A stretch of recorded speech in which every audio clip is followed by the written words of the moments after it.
Hello students. I think आप लोगों ने टेस्ट दे दिया होगा जो कल हुआ आपका टेस्ट। तो स्टूडेंट्स अब जो हम एक टॉपिक पढ़ेंगे डायमेंशनल एनालिसिस। ये टॉपिक थोड़ा सा हटके है। आपने यूनिट्स तो पढ़ा है पहले, लेकिन ये जो है डायमेंशनल एनालिसिस आज हम सीखेंगे क्या होता है डायमेंशनल एनालिसिस। इसके बड़े फायदे हैं। पहले समझते हैं कि होता क्या है और कैसे कैलकुलेट करेंगे, लेकिन उसके बाद इसके यूजेस भी पढ़ेंगे हम। ठीक है, तो देखो डायमेंशनल एनालिसिस में आप लोगों को ध्यान होगा पिछले लेक्चर में मैंने बताया था देयर आर 7 फंडामेंटल यूनिट्स। तो ये 7 फंडामेंटल यूनिट में हम उसको रिप्रेजेंट करते हैं। उसकी नोटेशन जो है, मास को m, लेंथ को l, टाइम को t, टेम्परेचर को k से नोटेट करेंगे, current A, candela, luminous intensity, then amount of substance mole. इसे हमने रिप्रेजेंट करना है। ये एक सिर्फ रिप्रेजेंटेशन है, करेक्ट। अब जैसे सपोज करो लेंथ की बात करूं मैं, लेंथ अगर कोई भी लेंथ हो, अब लेंथ क्या हो सकती है, जैसे हाइट हो गई, ब्रेड्थ हो गई, डेप्थ हो गई, ये सब लेंथ में आएगा। डायमीटर हो गया, रेडियस हो गया, इन सबको हमने क्या लिखना है, एल। तो अब जैसे ये लेंथ है, ब्रेड्थ है, एरिया है, एरिया के अब मैं डिराइव करूंगा डायमेंशन। लेंथ को हम क्या लिखेंगे, एल लिखेंगे, कैपिटल एल। ब्रेड्थ को हम क्या लिखेंगे, ये भी एल है, करेक्ट। तो L into L, L square. So ये इसके डायमेंशन हो गए। वैसे इसको हम ऐसे भी लिख सकते हैं क्योंकि मास नहीं है, m0 l स्क्वायर t की पावर 0, ऐसे भी लिखा जा सकता है इसको। ठीक है, एग्जाम में जब पूछते हैं तो हम ऐसा लिख सकते हैं। इसी तरह से वॉल्यूम है, जैसे लेंथ, ब्रेड्थ, हाइट, तीनों को l लिखेंगे, l इंटू l क्या बन गया, l क्यूब, करेक्ट। इसी तरह से अगर मैं वेलोसिटी की बात करूं तो वेलोसिटी में आप देख रहे हो वेलोसिटी का फॉर्मूला क्या है, डिस्प्लेसमेंट अपॉन टाइम। डिस्प्लेसमेंट भी क्या है, लेंथ है, टाइम को t, तो हम क्या लिखेंगे, l अपॉन t। तो ऊपर जाके हो जाएगा lt माइनस 1। लिखना हो तो m0 लिख लेना, पर ऐसे भी लिखा जा सकता है, कोई प्रॉब्लम नहीं है। इसी तरह स्पीड के भी सिमिलर ही डायमेंशन आएंगे। डिस्टेंस, वो भी एक लेंथ है, टाइम t है, तो lt माइनस 1 ये आ गया हमारे पास। तो स्टूडेंट देखा आपने कैसे हम लोगों ने सिंपल, और यूज किनको करना है, इन्हीं 7 को यूज करना है। जैसे अभी हम एक और करते हैं, सपोज करो डेंसिटी है, डेंसिटी का फॉर्मूला क्या होता है, मास अपॉन वॉल्यूम। मास की क्या थी डायमेंशन, मास हमारा m से रिप्रेजेंट करेंगे। वॉल्यूम की क्या निकाले थे, l क्यूब। तो हमारा क्या बन गया, ml माइनस 3। तो ये डेंसिटी का बन गया, करेक्ट। इसी तरह से एक्सेलरेशन क्या होती है, acceleration is change in velocity upon time. ये होता है ना, change in velocity upon time. अब तुम बताओ चेंज इन वेलोसिटी, उसके डायमेंशन क्या हो गए, चेंज इन वेलोसिटी। अभी तुमने वेलोसिटी के किए थे, क्या थे, lt माइनस 1। तो चेंज के भी सेम ही डायमेंशन होंगे, lt minus 1 divided by time 90। तो क्या बन गया, ये भी t की पावर ऊपर चली जाएगी, t की पावर माइनस 1, तो ये क्या बन जाएगा, lt माइनस 2। तो जो एक्सेलरेशन है, अब इसके जहां भी आप लोगे वो lt माइनस 2, जैसे एक्सेलरेशन ड्यू टू ग्रेविटी, तो वो भी यही होंगे, g, याद है आपने पढ़ा होगा। तो g के भी डायमेंशन वही होंगे।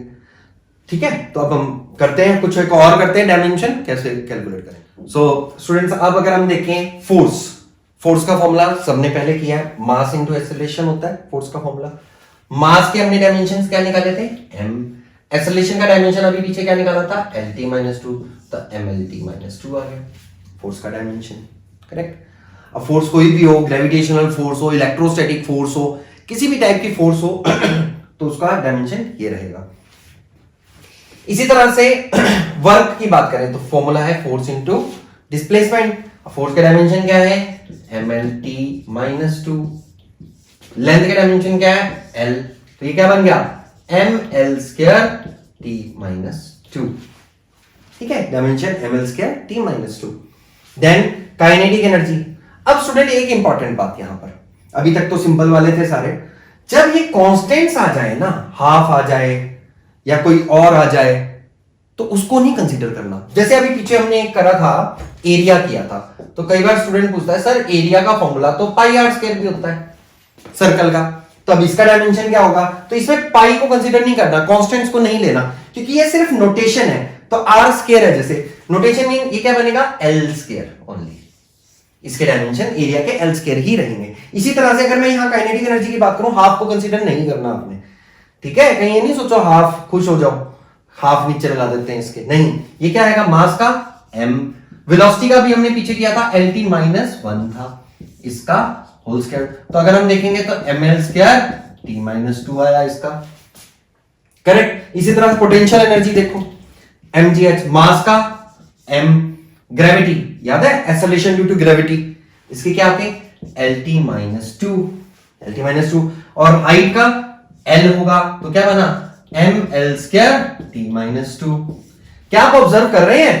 ये देखो, ये तीनों सेम है, करेक्ट। वर्क का, काइनेटिक एनर्जी का, पोटेंशियल एनर्जी का, हीट एनर्जी, किसी भी तरह की एनर्जी जो होगा उन सब का डायमेंशन क्या होगा?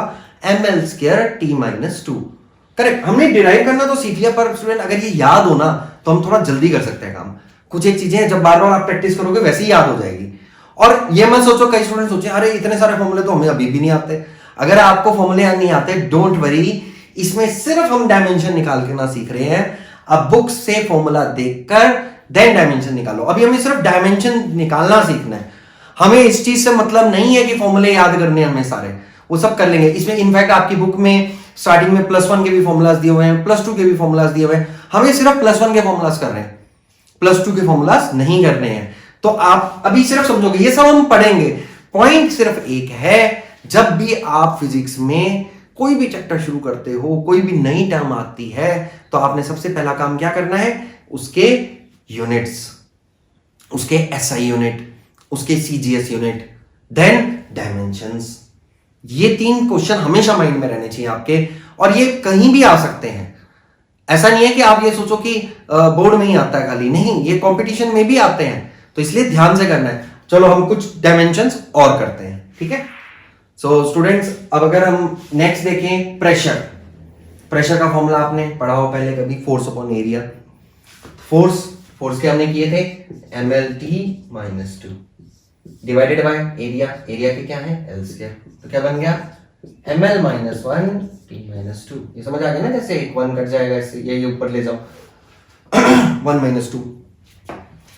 इस तरह से कई टर्म्स यूज होती है, जैसे वेलोसिटी ग्रेडियंट जहां पर आ जाए। वैसे आपने देखा होगा डिफरेंशिएशन हमने किया था, डिफरेंशिएशन एक स्टूडेंट ने मेरे से क्वेश्चन भी पूछा, तो डिफरेंशिएशन ग्रेडियंट वर्ड भी यूज होता है डिफरेंशिएशन के लिए।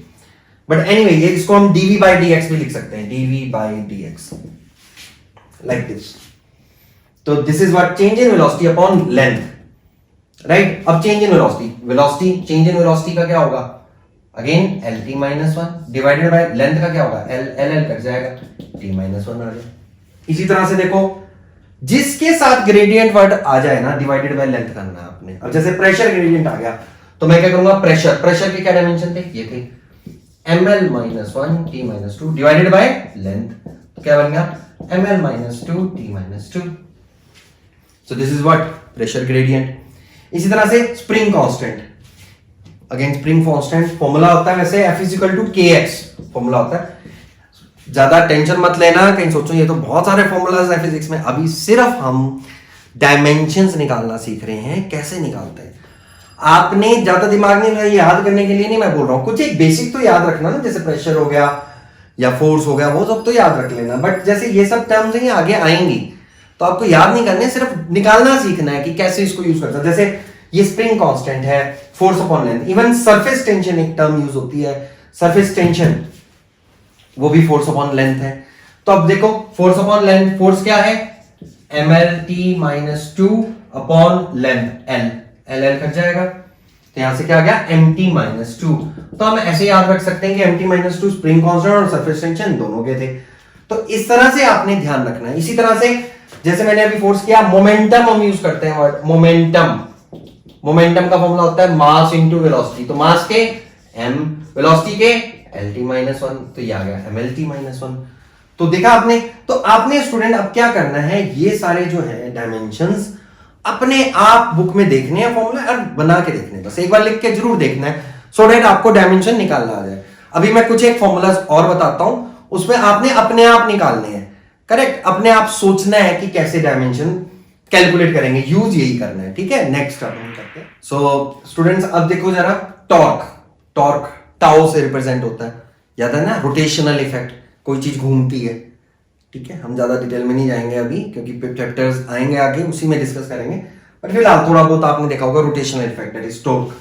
सो उसका फॉर्मूला है फोर्स इनटू परपेंडिकुलर डिस्टेंस। तो फोर्स के क्या थे, mlt माइनस 2, और परपेंडिकुलर डिस्टेंस, डिस्टेंस के l थे, तो ये क्या बन गया ml स्क्वायर t माइनस 2। याद है ये कहां पढ़ा था हमने, ml स्क्वायर t माइनस 2, बहुत साल पहले नहीं अभी पीछे पढ़ा था ना, किसमें था, वर्क के, यही थे ना। तो याद रखना है, टॉर्क के भी वही है जो वर्क के हैं। Then angular momentum, angular momentum, momentum का क्या था, अभी हमने क्या, मोमेंटम क्या था, mass into velocity into R, perpendicular distance. तो मास के m, वेलोसिटी के lt माइनस 1 इंटू लेंथ, तो इसका क्या बन गया ml स्क्वायर t माइनस 1, ये बन गया डायमेंशन, करेक्ट। तो इस तरह से स्टूडेंट बहुत सारे फॉर्मूलाज दिए हैं, आपने ध्यान से देखने। अब मैं तुम्हें बताऊंगा कि कुछ फॉर्मूलाज जो दिए होंगे उससे आपने डायमेंशंस कैलकुलेट करने हैं। जैसे ये फॉर्मूला आपने पढ़ा हुआ है, ग्रेविटेशनल फोर्स, दो मासेस के बीच में gravitation, and this is called gravitational constant. इसको यूनिवर्सल कांस्टेंट भी बोलते हैं। मुझे कमेंट्स में आंसर दोगे इसका, इसको यूनिवर्सल कांस्टेंट क्यों बोलते हैं, इसको यूनिवर्सल कांस्टेंट क्यों बोलते हैं, एग्जैक्ट रीजन चाहिए, गप्पे नहीं मारनी है, ठीक है। ओके, एनीवे फिलहाल इस ग्रेविटेशन कांस्टेंट के डायमेंशंस बताने हैं। ये फोर्स है, ये मास है या डिस्टेंस है। Pause the video and dimensions निकालो इसके, ठीक है। फिर आंसर मैं बताता हूं। फोर्स के हमारे पास थे mlt minus 2, G M square L square, radius है ना, लेंथ एल स्क्वायर, तो जी के क्या आ जाएंगे, एल स्क्वायर इधर चला गया, M L cube T minus 2 divided by M square, यहां से m कट जाएगा, क्या बन जाएगा m minus 1 L cube T minus 2, इसके डायमेंशन आ गए, करेक्ट। स्टूडेंट जब मैं आपको बोलता हूं pause the video and then solve it, तो आप ऐसा करा करो क्योंकि उसी से आपको फायदा होगा। ये मत सोचो सर को तो पता ही नहीं लगा, हमने तो सीधा ही कर लिया सॉल्व, तो ऐसा नहीं करना। सो दैट एक तो आपको खुद करना आना चाहिए। फिर से हम कुछ फॉर्मूलाज डिस्कस करते हैं, ओके। तो सो यहां देखो स्टूडेंट्स, अगर हम देखें force is equal to 6 pi eta RV, इसको हम बोलते हैं विस्कस ड्रैग फोर्स। खतरनाक सा लग रहा है ना, विस्कस ड्रैग फोर्स। ये कौन सी फोर्स होती है, ये फ्रिक्शनल फोर्स है एक तरह की, वेलोसिटी पे डिपेंड करती है वैसे, ठीक है। जैसे कोई बॉडी हवा में होती है, अभी तक तो हम ये मानते हैं कि कोई बॉडी ऊपर से नीचे गिर रही है तो उसके ऊपर ग्रेविटी लग रही है, लेकिन फ्रिक्शन भी लग रही होती है, एयर फ्रिक्शन, तो ये फ्रिक्शनल फोर्स है। यहां पर एक टर्म बड़ी सुंदर सी जो आपको दिख रही है, वो क्या है, कोफिशिएंट ऑफ विस्कोसिटी। इसको कोफिशिएंट ऑफ विस्कोसिटी बोलते हैं, राइट, कोफिशिएंट ऑफ विस्कोसिटी, सुना होगा विस्कोसिटी टर्म, हनी विस्कस होता है ना, किसी चीज की जो विस्कोसिटी है वो इस टर्म से हम करते हैं। ये हमारा प्रॉपर्टीज ऑफ मैटर चैप्टर आएगा जिसमें हम स्टडी करेंगे, फिलहाल आपने टेंशन नहीं लेनी। ईटा बोलते हैं, ईटा, ईटा से रिप्रेजेंट कर रहे हैं हम इसको। इसके डायमेंशंस निकालने हैं, एफ फोर्स है, आर रेडियस है, वी वेलोसिटी है। Pause the video and dimension निकालो कोफिशिएंट ऑफ विस्कोसिटी के। सो अभी अब मैं निकालता हूं यहां कोफिशिएंट ऑफ विस्कोसिटी। फोर्स के होंगे mlt माइनस 2, 6 पाई को नहीं लेना हमने, then radius l, velocity lt minus 1, ll cut जाएगा तो ये आ गया ml माइनस 1, ये कटेगा t minus 1, ml minus 1 t minus 1। मजेदार है ना, ये याद रखना वैसे, ml minus 1 t minus 1। Student ये मैं अगर ऐसे करता हूं ना, ये नहीं कि आपने अपने एग्जाम वगैरह में भी इसी तरह से काटा जीरो, ये नहीं करना भाई, नहीं तो काट देंगे आपको। सो इसलिए बेटर क्या है कि आप डायरेक्टली वैल्यू डाल लो, इसको कंसीडर नहीं करना, ml माइनस 1 t माइनस, तो कोफिशिएंट ऑफ विस्कोसिटी के हमें ये डायमेंशन निकले, करेक्ट। इसी तरह से फिर से देखो, यंग मॉडुलस के डायमेंशन निकालने हैं आपने। फोर्स अपॉन एरिया, इसको स्ट्रेस बोलते हैं, delta L upon L longitudinal strain होती है, वैसे स्ट्रेन टर्म यूज कर रहे हैं, तो y is young modulus, correct. तो ध्यान से pause the video and dimension निकालो, यंग मॉडुलस के क्या डायमेंशन आएंगे। तो देखे जाए यंग मॉडुलस, फोर्स के होते हैं mlt माइनस 2, एरिया के L square, length upon length, ये तो कट ही जाएगा। आपने एक चीज देखी यहां पर, इसका डायमेंशन क्या आया 1, यानी स्ट्रेन का डायमेंशन 1 है। कई सारी ऐसी क्वांटिटीज हैं जिनके डायमेंशन है ही नहीं, ऐसा नहीं है हर चीज के डायमेंशन है। तो कई क्वांटिटी जैसे स्ट्रेन टर्म आ गया या एंगल है थीटा, इसका कोई डायमेंशन नहीं होता, no dimension, no dimension. So there are terms, यहां पर क्वेश्चन आ जाता है क्या ऐसे कुछ टर्म्स हैं जिनके यूनिट्स हैं और डायमेंशन नहीं है। तो यूनिट्स है, थीटा के क्या यूनिट है, रेडियन है, पर इसका डायमेंशन नो डायमेंशन, करेक्ट। तो कई ऐसी क्वांटिटीज हैं जिनके यूनिट्स है पर डायमेंशन नहीं है,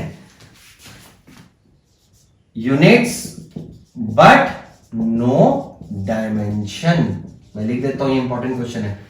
पर ऐसी कोई यूनिट, ऐसी कोई भी क्वांटिटी नहीं है जिसके यूनिट नहीं है, no unit and still have dimension. ऐसी कोई क्वांटिटी नहीं है, ऐसी कोई क्वांटिटी नहीं है कि जिसके आपके यूनिट भी नहीं है। तो यूनिट नहीं है तो डायमेंशन पक्का ही नहीं है, लेकिन ऐसा हो सकता है यूनिट होने के बावजूद डायमेंशन हो, जैसे मैंने बताया एंगल। तो यहां से हम डायमेंशन निकाल लेंगे, स्ट्रेन के L बाय L कट गया, यहां से L स्क्वायर कट गया, तो क्या आ गया ml माइनस 1 t माइनस 2। तो लगता है प्रेशर वाले ही आ गए, फोर्स ऑन एरिया प्रेशर ही तो था, तो यंग मॉडुलस का भी वही है, यानी मॉडुलस ऑफ इलास्टिसिटी, इन सब के डायमेंशन वही होंगे जो प्रेशर के होंगे। तो स्टूडेंट अभी तक आप सोच रहे होंगे बहुत सारे फॉर्मूलाज कर लिए, चलो थोड़े बहुत डिफरेंट टाइप के फॉर्मूलाज करते हैं, ठीक है। आज हम सिर्फ डायमेंशन निकालना सीखेंगे, नेक्स्ट लेक्चर में हम इसका यूज भी सीखेंगे कि इसका फायदा क्या है, कर क्यों रहे हैं भाई हम। कई बार सोच रहे होंगे कि अरे हम यूनिट्स कर रहे थे, अब डायमेंशन और सीखने पड़ेंगे। तो भाई डायमेंशन के क्या फायदे हैं वो मैं आगे बताऊंगा, लेकिन हमें ये याद जरूर करने हैं, ठीक है। ओके, अब नेक्स्ट देखें। सो स्टूडेंट्स नेक्स्ट देखो, हम हीट के ऊपर करते हैं। अभी तक हमने, तुम सोच रहे होंगे 3 ही यूज किए हैं, आगे यूज नहीं किए, तो चलो यूज करते हैं इसको भी। H is equal to mc delta theta, heat energy, mass, C is specific heat constant and delta theta is temperature। तो हमें specific heat constant के डायमेंशन निकालने हैं। Pause the video and try to solve it, okay। Now ये आ गया heat energy. Heat energy, energy के क्या है ml square t minus 2, जैसा कि हमने पढ़ा। मास के m, इसके निकालने हैं हमको। डेल्टा थीटा टेम्परेचर के क्या होंगे k, तो C के क्या आ जाएंगे, mm कैंसिल हो जाएगा, L square T minus 2 K minus 1। So this is what L square T minus 2 K minus 1, ये आ गए इसके डायमेंशन, करेक्ट। टेम्परेचर को मैंने K लिया यहां पर। अब फिर से देखो, ये देखो, ये इंटरेस्टिंग है थोड़ा सा। सिग्मा, इसको बोलते हैं हम स्टीफन्स कांस्टेंट, है ना, खतरनाक है। स्टीफन्स कांस्टेंट, सन के लिए, सन की रेज जो निकल रही है, ई यहां पर जो है, ई है यहां पर energy per unit area per unit time. वैसे तुम्हें पता होगा एनर्जी अपॉन टाइम को पावर भी बोलते हैं, बट एनीवे इस ये है, ये सिग्मा और ये T temperature, T rays power 4। Basically ये होता क्या, वैसे बता देता हूं तुमको कि कोई बॉडी जब कितनी हीट एमिट कर रही है at particular temperature, that is Stefan's law जिसकी हम बात कर रहे हैं, ठीक है। ये हीट एंड थर्मोडायनामिक्स में पढ़ेंगे हम। तो आपने सिग्मा के डायमेंशंस निकालने हैं। Pause the video and sigma के डायमेंशंस निकाल लो, correct. Now sigma is equal to, सबसे पहले देखो एनर्जी के, यहां पर अगर मैं देखूं एनर्जी, एनर्जी के क्या होंगे ml square t minus 2, area L square, time t upon, ये नीचे जाएगा, टेम्परेचर रेज़ पावर, अब इसको t मत लिख लेना, चलो भाई चारों काट देते हैं, t रेज़ पावर 4 मतलब k रेज़ टू पावर 4, यहाँ L स्क्वायर कट गया, सिग्मा के आगे mt minus 3 k minus 4। So that is the dimension of sigma, Stefan's constant. समझ आ रहा है। तो स्टीफन कांस्टेंट की अगर मैं बात करूं तो इसके डायमेंशन हमने कैलकुलेट तो किए। स्टूडेंट एक बात याद रखना, मैंने देखा डायमेंशन में ना कई स्टूडेंट बड़ी मजेदार गलती करते हैं और उनके बड़े मजेदार फिर मार्क्स मिलते हैं। कहते हैं सर मैंने किया तो ठीक है, पता नहीं टीचर्स ने गलत क्यों कर दिया। अब मैं इसके डायमेंशन या कोई एक डायमेंशन देखा है, जैसे इसी के डायमेंशन है, तो स्टूडेंट इसको कैसे लिख रहा है डायमेंशन को, mt माइनस 3 k माइनस 1। तो this is the wrong way, गलत। कैपिटल लेटर्स यूज करने हैं हमेशा, ऑलवेज यूज कैपिटल लेटर्स। ये नहीं कहीं इंग्लिश लगाने लग गए बीच में कि भाई चलो पहला तो कैपिटल लिख लेते हैं बाकी छोटे लिख लेते हैं। ये गलती नहीं करना। कर भी रहे होंगे, कईयों ने की भी होगी पीछे, मुझे पूरा यकीन है तुम लोगों पर। तो इस चीज का ध्यान रखना है। आपके पास बुक में बहुत सारे डायमेंशन दिए हैं, +1+1 खाली, +2 नहीं, सिर्फ +1+1 हीट एंड थर्मोडायनेमिक्स तक दिया होगा। वहां तक के आपने डायमेंशंस करने हैं, लिख के देखने हैं। फिर हम नेक्स्ट लेक्चर में इनका यूज देखेंगे कि कैसे हम इनको यूज करते हैं। इसके यूजेस अगले में हम पढ़ेंगे कि डायमेंशन एनालिसिस का क्या यूज है। वैसे मैं थोड़े बहुत बता भी देता हूं, हम फॉर्मूला डिराइव कर सकते हैं।